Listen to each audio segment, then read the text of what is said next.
The Father now forms the Paradise Trinity with the Son and the Spirit, and the Father comes out into the limited world with a new face. That is God the Supreme, God the Ultimate, and God the Absolute. The Supreme God functions in the finite world, the Ultimate God functions in the absonite dimension, and the Absolute God functions in the absolute dimension. Although we have spoken above in the order of time from the finite perspective, time does not exist in the absolute and infinite dimensions, so the Son is equally eternal with the Father and the Infinite Spirit is equally eternal with the Father.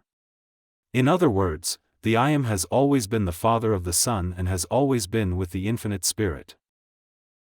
The Trinity constitutes a mystery in which God is one and yet three, three and yet one. In the beginning he could do nothing because he was the only one in the world, therefore, he separated himself and divided into the Father and the Son, the Father being the original thought and the Son the word through which that thought was embodied. So now, when the two of them made a plan together, the Infinite Spirit came into existence. The Infinite Spirit thus represents the infinite knowledge of the Father and the Son. The nature of the Father is love and the nature of the Son is mercy. It is through the service of the Infinite Spirit that this love and mercy are extended to the whole world. From the standpoint of cosmic reality, the Father is the source and terminus of all personalities in this world. The Father gives personality to all the entities of the universe, enabling them to function as a single entity. The Son, on the other hand, is the Spirit that acts upon all entities, and he is always working to transform lower material beings into spirit. The Infinite Spirit, meanwhile, imparts mind to all the realities of the world, creating souls in addition to spirits. Our minds are like branches of this universal mind. We can think of the three persons of the Trinity as the circuit that holds the universe together. Everything that has personality is in the personality circuit of the Universal Father. Everything that responds to the Eternal Son is in the circuit of Spirit. The Son cannot give personality. The third person, the co-actor, or Infinite Spirit, controls the circuits of the mind.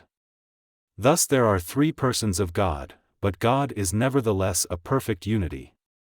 Although we have divided God into three persons in order to speak of his existence and function, he is and always will be one unified entity from eternity. This is the mystery of the Trinity.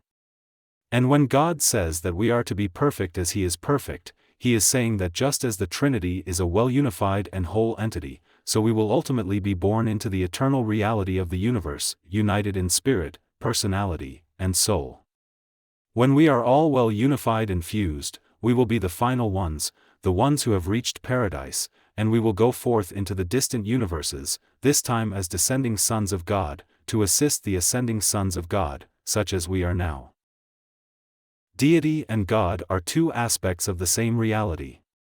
When a deity manifests as a person, it is God, and the entity is one. For example, the personal aspect of the Supreme Being is manifested as Supreme God, and the impersonal aspect is manifested as Almighty Supreme. All of the evolutionary creature experiences of Supreme God and the omnipotent physical power of the Almighty Supreme eventually completes Supreme Being.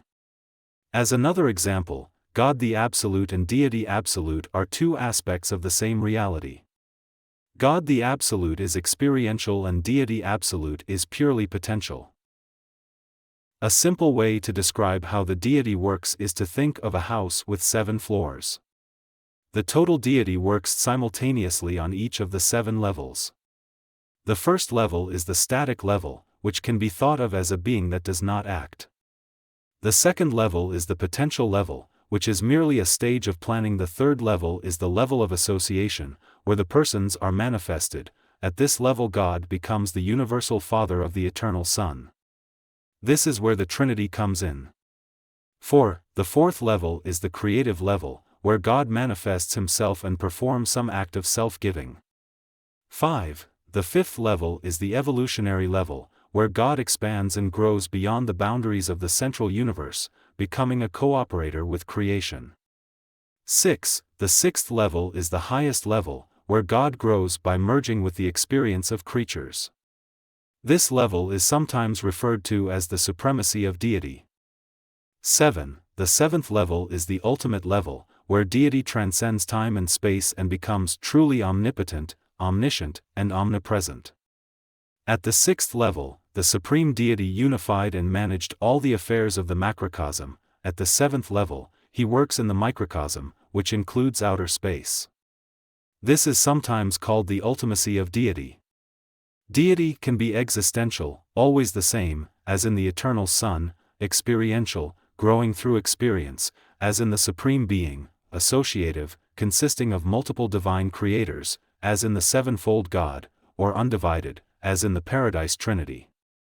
The universe of universes manifests the phenomenon of deity operating at various levels, such as cosmic entities, mind meanings, and spirit values, but all this governance is perfectly coordinated at the level of deity, whether it is personal or impersonal. God can be personified as God, but God can exist in a state prior to personification or beyond personification in ways that are incomprehensible to humans. God is characterized by a unifying quality in a state beyond the material level of reality, whether it be actual or potential. This unifying quality is best understood by creatures as divinity. Deity functions in a personality state, in a prepersonality state, and in a state beyond personality. Let's summarize this again.